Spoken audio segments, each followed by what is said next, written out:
Langit di atas mereka selalu biru, luas dan tak terbatas. Namun, setiap orang memandangnya dari tempat yang berbeda. Ada yang melihat langit dari jendela kamar yang nyaman, dikelilingi kemewahan yang membuat setiap keinginan seakan mudah digapai. Namun, ada pula yang melihat langit dari balik atap rumah yang bocor, di antara tumpukan mimpi yang tertahan oleh kenyataan pahit. Di sebuah kota kecil, dua remaja tumbuh.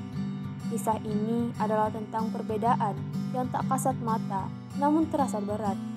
Tentang persahabatan yang diuji oleh kenyataan hidup. Tentang bagaimana seorang pemuda mulai memahami arti keadilan.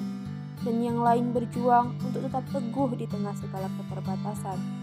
Mereka belajar bahwa langit tak sama tinggi untuk semua orang.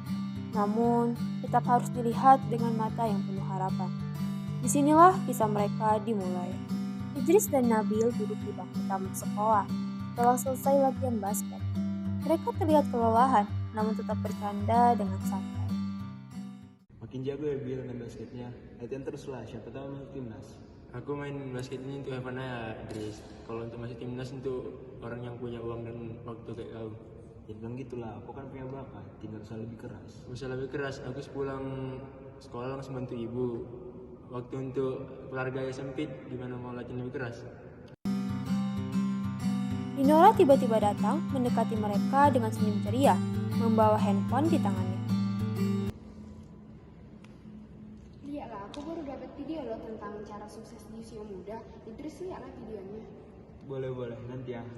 Kau juga Nabil, tonton juga videonya. Mana tahu kan bisa merubah nasib. Kalau kita kerja keras pasti bisa itu. Nanti kalau sempat. Pasca sedang duduk di ruang tamu sambil membuka laptop. Ibu Nabil, Anissa datang dengan buah minuman untuknya. Idris masuk dan duduk di sebelah ayahnya.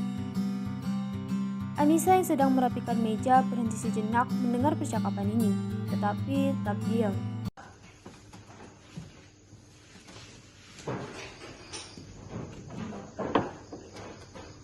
Gimana sekolah Idris? Baik Pak, tapi Idris gak nyaman aja lihat kondisi teman-teman Idris. Contohnya Nabil, dia pekerja keras, pintar, tapi hidupnya begitu gak adil Pak. Adil itu relatif Idris. Hidup itu tentang kompetisi. Yang menang, yang kuat akan menang, yang lemah bakal berusaha lebih kuat. Keluarga kita bisa kaya kan karena aku bekerja keras. Pak, tapi Nabil juga bekerja keras Pak. Apakah mungkin gara-gara dia nggak lahir dari keluarga kaya, maka hidupnya like begitu? Semua orang punya nasib masing-masing, Idris. Jangan terlalu memikirkan orang lain, pikirkan aja masa depanmu. Nabil dan Aulia duduk di meja makan yang sederhana.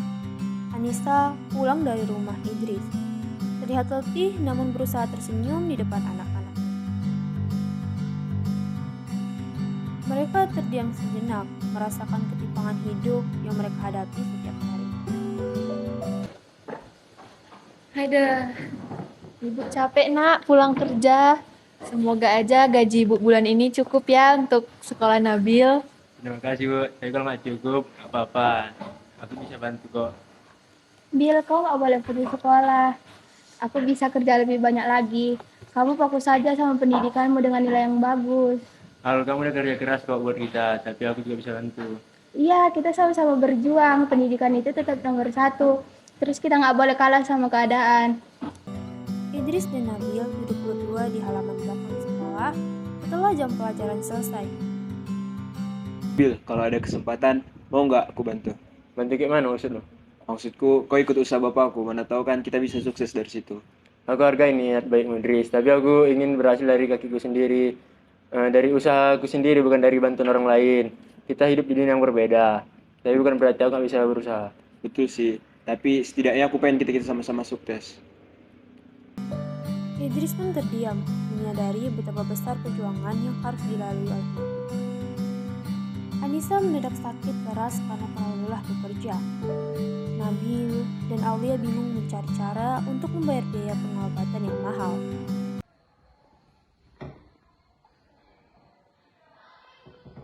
Bil, kita harus segera bawa ibu ke rumah rumah sakit ini sudah tidak bisa ditunda lagi. Tapi uang kita nggak cukup membayar itu semua kak. Bagaimana aku mencari duitnya lagi? Idris mengetahuinya pun ingin membantu, tetapi Nabil merasa ragu. Bil, biar aku aja yang bayar rumah sakit ibumu ya. Gak usah kau pikirkan lagi biayanya. Terima kasih Idris, tapi nggak bisa aku bergantung sama pertolonganmu. Ini masalah keluarga aku bisa menyelesaikan masalah keluarga aku sendiri. Ini bukan bergantung, Bil. Gimana lagi sekarang kita menyelamatkan ibumu? Setelah pengobatan Anissa, Nabil dan Aulia harus menanggung utang biaya rumah sakit yang cukup besar. Karena itu, Nabil terpaksa bekerja hingga larut malam untuk membayar cicilan utang keluarganya. Kenapa di rumah kerja sampai malam kayak gini? Takutnya kesehatanmu terganggu lah. Kita nggak punya pilihan kak. Kalau aku biarin kamu kerja sendirian, utang ini nggak bisa lunas. Kita akan kehilangan rumah. Idris yang mendengar kabar ini dari Aulia dan mencoba membantu Nabil mencari pekerjaan yang lebih ringan dengan gaji yang lebih tinggi di perusahaannya. Namun, Nabil merasa semakin terbebani oleh bantuan itu. Ini Bil, ada nih lowongan kerja di perusahaan aku. Mana tahu bisa bantu kau. Jadi kau nggak harus kerja malam lagi. Aku tahu kamu baik Idris, tapi aku nggak mau kerja di bawah perusahaan ayahmu. Aku harus terdapat dari bayang-bayang bantuanmu. Aku juga punya harga diri yang harus dijaga. Mereka semakin sadar bahwa ketimpangan ini bukan hanya soal materi, tapi juga tentang perasaan. Pak Aska yang menyadari bahwa Idris sering membantu Nabil mulai merasa terganggu. Suatu siang, dia mengajak Idris berbicara serius dengannya tentang pertemanannya dengan Nabil. Harus hati-hati dengan Nabil. Nabil itu orang yang bergerak keras, tapi situasi keluarganya bisa membuat beban pikiran kamu. Jangan kamu bantu-bantu dia lagi ya. Pak, dia sahabatku, Pak. Aku bantu dia bukan karena aku kasihan, tapi karena aku peduli. Tapi kalau kamu bantu dia, itu bakal jadi beban pikiran kamu. Hidup kita sama hidup mereka beda, Dris. Masih ada lagi yang harus kau pikirkan untuk masa depanmu. Kenapa Nabil dianggap sebagai beban? Apa gara-gara dia miskin? Pak, kita selalu bicara tentang kebaikan dan kesuksesan. Apa gara-gara kita bantu dia itu salah? Suatu malam, Nabil pulang terlambat dan terlihat sang lelah. Dia diberitahu bahwa pekerjaannya di kafe sudah tidak diperlukan lagi karena alasan efisiensi biaya, sehingga penghasilannya pun berkurang drastis.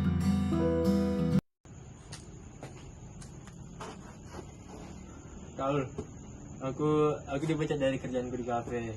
Bagaimana kita membayar utang rumah sakit? Nggak apa-apa, Bil. Mungkin ini bukan yang terbaik, tapi aku usahain bisa menambah jam kerja. Karena tekanan ekonomi dan berbagai kesalahpahaman, hubungan antara Nabil dan Idris semakin renggang. Di sekolah, Idris mencoba berbicara dengan Nabil yang tampak menjauh. Bil, udah loh. Aku gak peduli lagi apa kata orang. Intinya aku pengen bantu kau. Idris sama bisa nerima bantuanmu aja. Kalau aku terima aja, kecil rasaku. Jadi aku merasa terpinggirkan. Jangan tambah beban perasaan itu lagi ya. Idris menunduk, merasa bersalah, tetapi juga sadar bahwa perbedaan mereka bukan lagi soal uang, melainkan harga diri dan perjuangan.